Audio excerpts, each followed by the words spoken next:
So, how about Robin Hood in I was going to say 1888 New York City.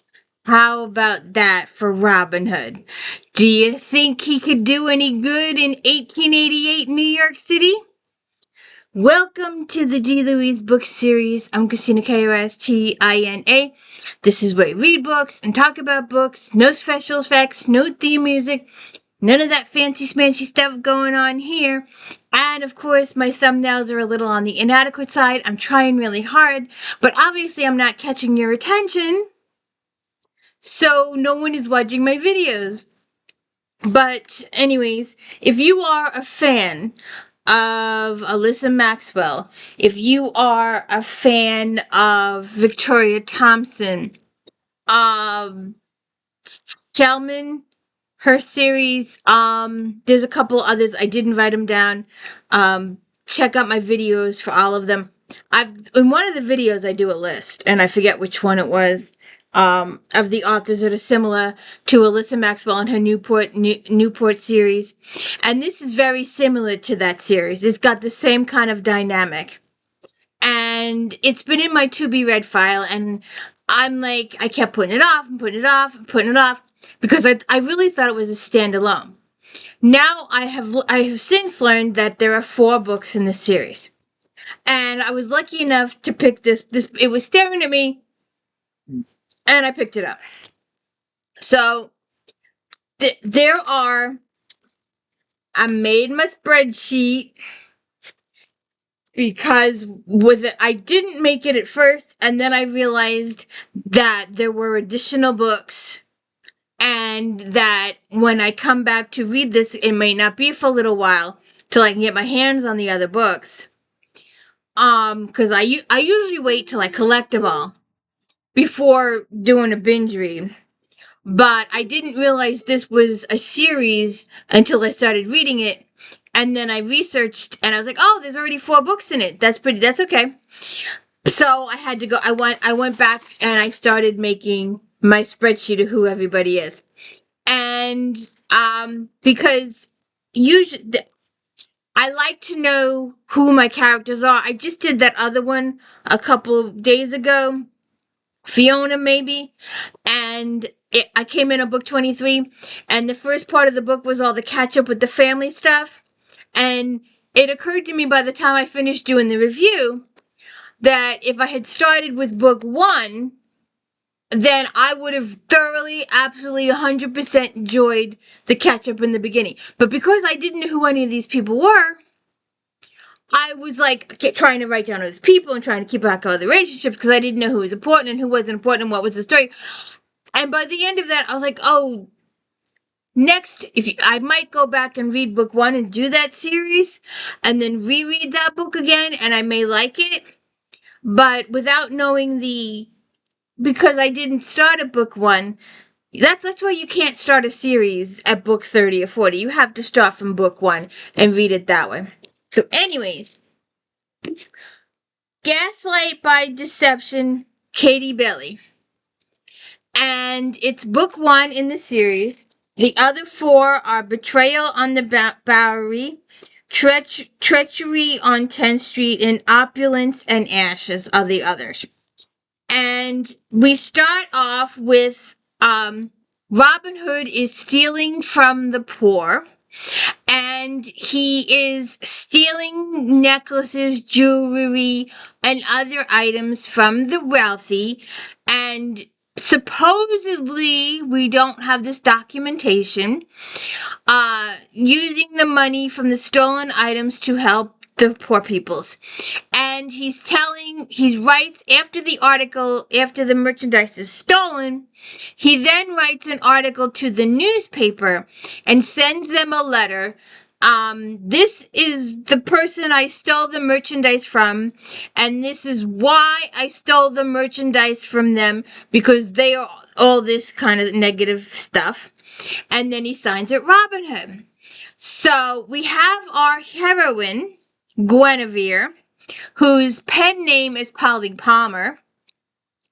And and she's in an alley. She's following these people, and she ends up with, she calls him, now, it takes a while.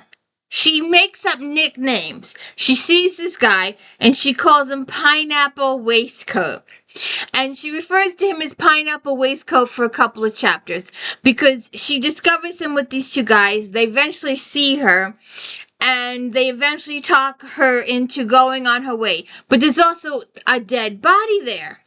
And she's suspicious about the dead body. Did these guys kill this guy? Are they going to kill her because she saw the dead guy? It is later fed to the authorities that this guy was an alcoholic and he died of alcoholism. But supposedly, sort of kind of towards the end, that may not be the real cause of death, but that's the one that the money paid for. And so she's investigating, and she thinks Mr. Pineapple Waistcoat is Robin Hood. She's trying to put all the pieces together, and she's part of society. She's part of the money clan, which is like Sarah Brandt and Frank Malloy, but also Alyssa Maxwell's thing where it's reverse. Although the female in Alyssa Maxwell's is a reporter, and the fiance is money. Although the female in the Alyssa Maxwell's, I forget, she's related to some branch, some really famous villain. I can't remember it offhand. So, forgive me for that. But, so, she's investigating. She thinks it's Pineapple Waistcoat. And she ends up going to this party with her two girlfriends. Their friendship, whatever, is not sufficiently defined in the books. They're just there all the time, and they're just considered her friends, and they just do the gossipy girl stuff. But she's at this party, and Mr. Pineapple Waistcoat is there. And apparently, he is part of society. And his real name is Danny or Daniel McAfee. And apparently, he has just inherited a very large, wealthy fund from the Van Jost family.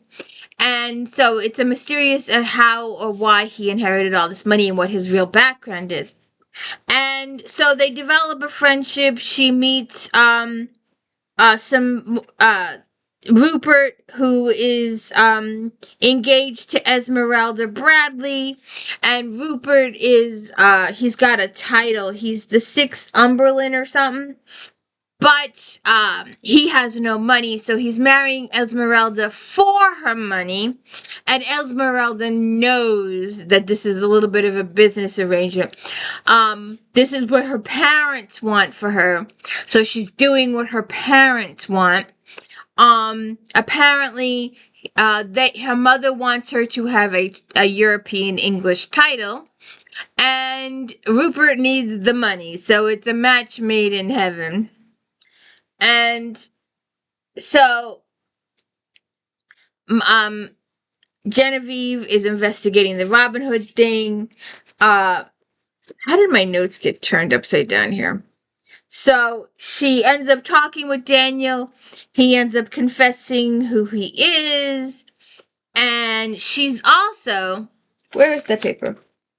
She is also trying to convince her editor that she could write these good stories, and her editor doesn't feel that a woman should handle these stories, and he keeps giving them to her coworker Clive because he is a male. And she keeps arguing with Arthur, her boss, and he keeps giving them stories to the other people. So we have Genevieve Stewart is your heroine. Daniel McAfee is the Jacob Van Jost heir, and also the male lead in the story, the male romantic lead. Rupert Milton, the 6th Earl of Umberland, who is engaged to Esmeralda Bradley. Then we have her mother, Mrs. Elmira Bradley, who gets in a tiff at one of the parties. In the upper chapters, I'm kind of jumping ahead here, but she gets in her father Esmeralda's father, endorses Tommy Meade for mayor in the middle, like his daughter's engagement has been announced. Everybody's with the champagne, congratulations, all this kind of stuff. And then her father, out of nowhere, the I don't know, bad word for her father, uses that opportunity to have all these people here to introduce Tommy Meade and his support for mayor. And you have to think, what does Tommy have on her father? What is he using as blackmail to get her father to do this introduction at this opportune time? And then her mother, who was not pleased with this situation, spouts out a whole bunch of negative information about Tommy. And Tommy, in turn, spits out negative information about Daniel. So we get a little back and forth going here. And then later, Miss Elmira ends up ceased. So there's a murder investigation. Also, jewelry is stolen. And somebody is like, a jewelry is stolen and a murder. This is the first time that a Robin Hood theft has occurred with a murder. Did Robin Hood do this? Did somebody else do this? What happened? How did the guy get in?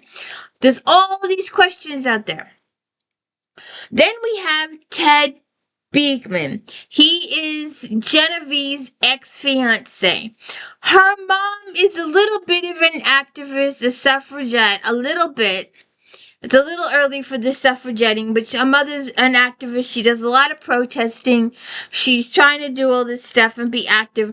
And this guy, Ted, the fiance, didn't like this stuff going on, didn't like that her mother was doing all this stuff, and didn't want to be associated with that kind of family. So, he breaks off the engagement like a week or two before the wedding. And it's been quite a few years since that occurred, but it's brought up a few times in the book. We have her brother, Genevieve's brother, Charles, who is in town and helps her with a few investigations. Her brother, Gavin, is in Egypt at the moment. Then, like I said, Wilbur Stewart is her father, and Anna is her mother. Luther is a co-worker that helps her out a little bit.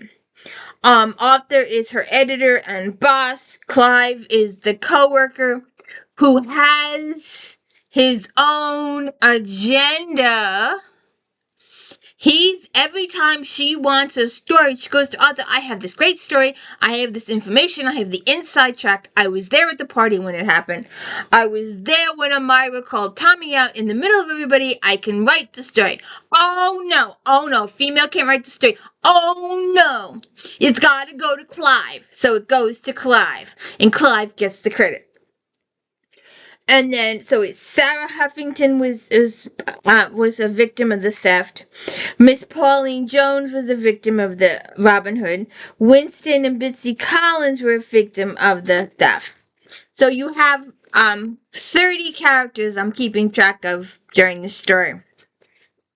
But but now I know who the main core group is for future books, when I can get a hold of those. And now I have my notes so that when I come to the next book, I'll know what I'm talking about. Because there was a book recently, the Nora Roberts. I was beating myself up 6 ways to Sunday because I know Nora writes in trilogies. I know it.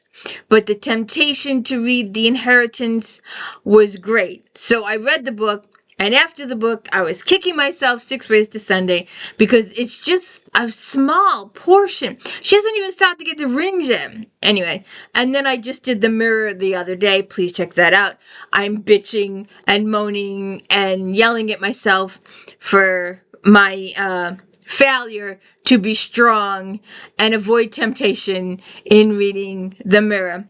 I should have waited till the third book came out next year, and if I'm still alive next year, which I hope I am, do a binge read and read all 3 books, and then it would be so much easier. That's why you must read a series in order, and if you can binge read it, the better.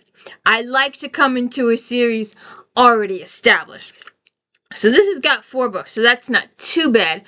I usually like to wait till there's 8 or 12, but like I said, I picked this up. I thought it was a standalone, and it turns out it's not. It's the first book in 4, so I was really happy that it was the first book.